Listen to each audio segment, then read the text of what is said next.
is Sue, and today I'm going to demonstrate how to draw with two-point perspective. So back in the early part of the 15th century, there was an Italian, and he was pretty brilliant painter, architect. His name was Brunelleschi, and he came up with a formula for drawing things to look like they were in perspective, that they had three-dimensional form to them. So it works especially great when you're dealing with buildings or a cityscape or a car or, gosh, all kinds of man-made things, tables. If you were going to draw the interior of a room or anything that has planes is going to do real well if you understand the principles of linear perspective. So this is two-point perspective, which means that there's going to be 2 points on a horizon line. I'm going to draw in Sharpie, and I'm going to draw a little bit bigger just so you can see. So if this is my horizon line, this works better on a big piece of paper, but if you're working on smaller paper, you're going to have to draw really small buildings. Otherwise, it looks really distorted. So here we go. Here's my horizon line. That means that this line divides the sky and the earth. I'm going to put out a point here as far as I can go. This is vanishing point 1, and this will be vanishing point 2. It doesn't matter which one you label. We just need 2 points on the horizon.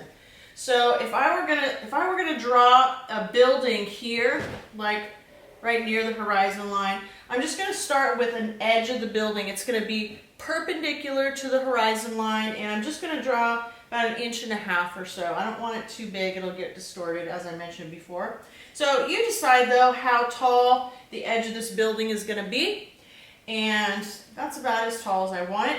And then what you're going to do is you're going to take a straight edge, and you're going to line up the top of that line to vanishing point 1.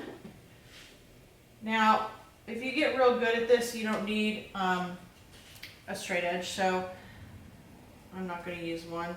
It's just cumbersome. But that line is going to go to vanishing point 1. This bottom line is going to go to vanishing point 1. And then we're also going to go this direction to vanishing point 2.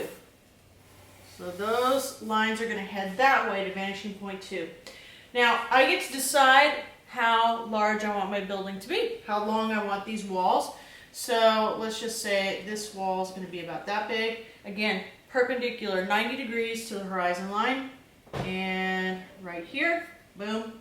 So now we have a cube, and I will fill that in with a color so that you can see it. Now, since we're standing on the horizon, or we're standing right at eye level to the horizon line, that's why we are only seeing 2 sides of this building. We're not seeing the top or the bottom, but we would if it was glass, if it was a transparent building, but in this case, it is not, okay? So, there's that building. Now, I'm going to keep the same horizon line. I'm going to have a building down here in the valley, okay? So I'm going to be kind of looking down into a valley. And again, I'm just going to decide how tall I want that building to be.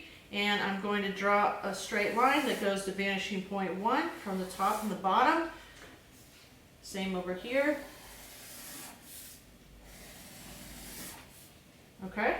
And then I'm going to decide how big I want this building to be. Maybe the sides of these buildings I want to be a little smaller. Again, make sure they're perpendicular. They're 90 degrees to the horizon line. Okay, now, there's something missing here because since I'm looking down on it, I would see the top. So these are flat roofed buildings. So I'm going to take, it doesn't make, we already drew a line going this way from that edge, from that corner of that wall. So now we need to go this way. So this is going to go to vanishing point 1, so it's going to kind of go like that. And then from here, we're going to go this way.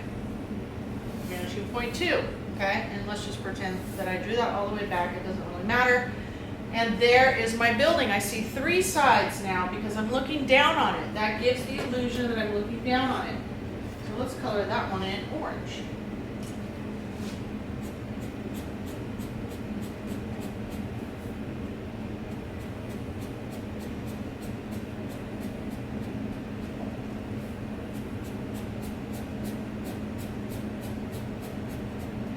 Okay, great. Now, if some of you have seen the movie Up, then you can imagine a cubicle house without a roof. I can show you how to do a roof in another lesson, but not important today. We're going to have a cube or a house floating up in the sky, so we're going to be looking up at it. So, here's my horizon line. I'm going to draw up here, so I'm going to draw a little line here. This is going to be the edge of my building that's floating away. And again, I'm just going to decide how tall I want my building. And then I'm going to draw to vanishing point 1, vanishing point 2, same with the top. You'll do better with a straight edge. Okay, now something's missing. Well, we need to define the length of the walls. There we go.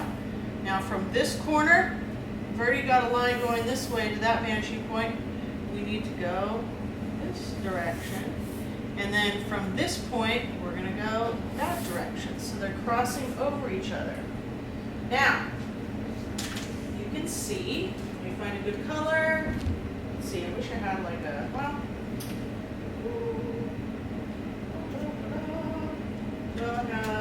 let's see, should we use the yellow or should we use the blue?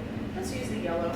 So this guy right here, we can see 3 sides as well. These 2 sides, these 2 planes, and then the bottom, because we're looking up at it. It's above the horizon line.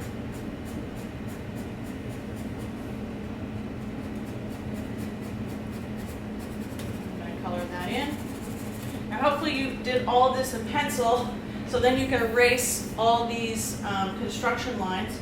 Or you can just use this as a reference sheet and you can practice drawing some skylines or something. So now that you guys understand 2-point perspective, your drawings and your paintings are really going to come along. And so I'm excited for you, and thanks for joining me. And you guys have fun with Nathan. Miss you guys. Bye.